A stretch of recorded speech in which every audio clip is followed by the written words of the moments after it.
Everyone, আসসালামু আলাইকুম। দেশ ও দেশের বাহিরে যেখানে আছেন, আশা করি আল্লাহর অশেষ রহমতে ভালো আছেন। আমিও আলহামদুলিল্লাহ ভালো আছি।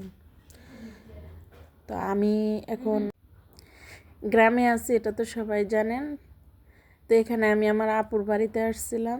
আপুর বাড়ি থেকে আমি আমার এক আন্টির বাড়ি যাব, আমার আপুও সাথে আছে। তো যাওয়ার পথে দেখলাম আমার এক আঙ্কেল কৃষিকাজ করতেছে, কত সুন্দর কলার বাগান করছে। আঙ্কেল কোদাল দিয়ে মাটি, আঙ্কেলের বয়স হবে প্রায় 80-র কাছাকাছি বা 80-85 হবে। এখনও কত সুন্দর খেতে কৃষিকাজের জন্য কোদাল দিয়ে মাটি কেটে নিচ্ছে। এটা দেখে আমার খুব ভালো লাগছে। আল্লাহ যেন আঙ্কেলকে এভাবেই সবসময় সুস্থ সবল রাখে। তো আমি এখন যাব আমার এক খালাম্মার বাসায়। খালাম্মার পুরানো বাড়ি ভেঙে নতুন বাড়ি করবে, তাই আমাদের সবাইকে যেতে বলছে। সারা জীবন আমি শুনছি নতুন বাড়ি করলে সবাই সবাইকে একসাথে করে, যে যা পারে যতটুকু খাওয়া দাওয়ার আয়োজন করে, কিন্তু আমার খালাম্মা সবাইকে একসাথে করছে, ওনার বাড়ি ভাঙবে সেই জন্য। তো যাই হোক, এখানে ঢাকা শহর তো বাড়িঘর ভাঙার জন্য বিভিন্ন মালামাল সরানোর জন্য লেবার পাওয়া যায়। গ্রামে মনে হয় নিজেদের কাজ নিজেরাই করে। ঘর দুয়ারের জিনিসপত্র তো আর কম থাকে না, এগুলো লাড়াচাড়ার জন্য হয়তো দেখা গেছে সবাই একসাথে হাতে হাত রেখে টুকিটাকি কাজকর্ম করে, একজন আরেকজনকে হেল্প করে। তো আমি সর্বপ্রথম যাব বাজারে। এখান থেকে আমি কিছু মাটির হাঁড়ি পাতিল দেখবো, দেখে যেটা ভালো লাগে একটা দুটো জিনিস আমি নিব। আর ঢাকনা, আমার আপুর বাসায় ঢাকনা শর্ট পড়ছে, আপু ঢাকনার জন্য বাজারে আসছে, আমিও সাথে আসছি। তো বাজার থেকে আমি চলে যাব। যাওয়ার আগে এখানে রাস্তার ধারে সুন্দর একটা কলার ফুল ছিল, মোচা বলে যেটা। তো এটা ছিল আমার কলা বাগান। খালাম্মার বাসায় যাওয়ার পথেই আমার জমিটা। এখানে গত ভিডিওতে আপনাদের দেখাইছি ছোট ছোট কলার ছড়ি বলে না কি বলে, কলার কাঁদি, যেই যা বলেন, ওইগুলো অনেক ছোট ছিল। তো এবার এসে দেখি যে মোটামুটি বড় হয়ে গেছে। তো যাই হোক, এখন আমি চলে যাব আমার খালাম্মার বাসায়। খালাম্মা কি করে না করে দেখি, সবাই একসাথে হই, ভালো লাগবে। তো খালাম্মার বাসায় এসে দেখি যে আমার খালাম্মা মুরগি কিনে আনছে। তো আমার বড় আপু মুরগিটা কেটে ধুয়ে রান্না করে নিবে।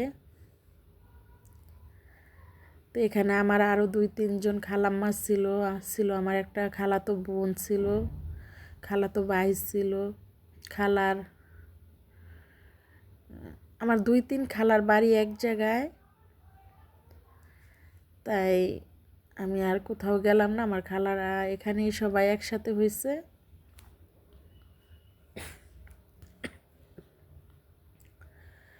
তো আমার আপু মুরগির মাংসটা রান্না করবে।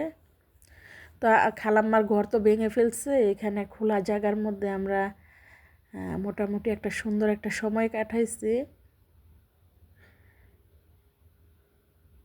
একসাথে হয়েছি সবাই, ভালো লাগছে। তো খালাম্মা বলতেছে যে সবাই একসাথে খাওয়া দাওয়া করব, যাই আছে কিসমতে। এই জন্য আর গেলাম না, আমার খালাম্মা জোর করে রেখে দিচ্ছে।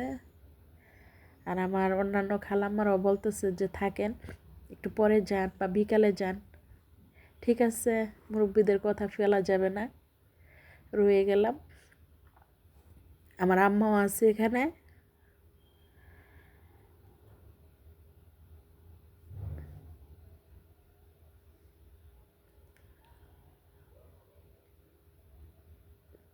তো মুরগির মাংসটা সমস্ত মশলাপাতি দিয়ে নেড়ে চেড়ে ঢেকে দিবে। এখানে আমার একটা খালাতো ভাইয়ের বউ আছে, ছোট্ট একটা খালাতো বোন আছে, ওনারা ওনাদের ঘরের যে মালামাল আছে বস্তায় ভরে নিচ্ছে, কারণ এখানে ওখানে হারাই যেতে পারে। এটা আমার একটা ছোটো খালা।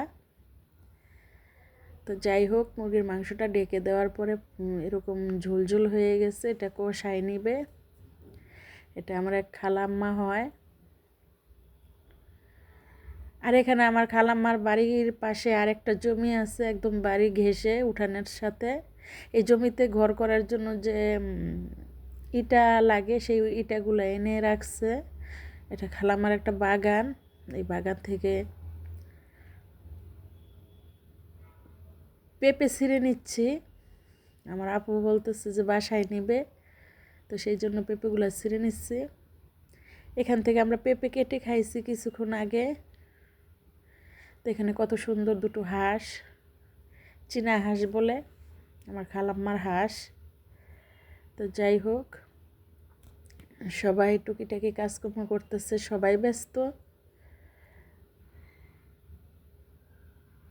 এখানে অল্প অল্প করে সবাইকে একটু একটু নিলাম, কে কী মনে করে জানি না। তো যাই হোক, এখানে আমার খালাম্মার জমি আছে, জমিতে ধান হয়, সেই ধান থেকে চাল করছে, সেই চাউলের ভাত রান্না, তাই ভাতটা একটু কালো ছিল, কিছু মনে করবেন না।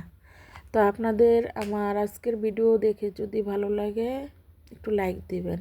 আল্লাহ হাফেজ।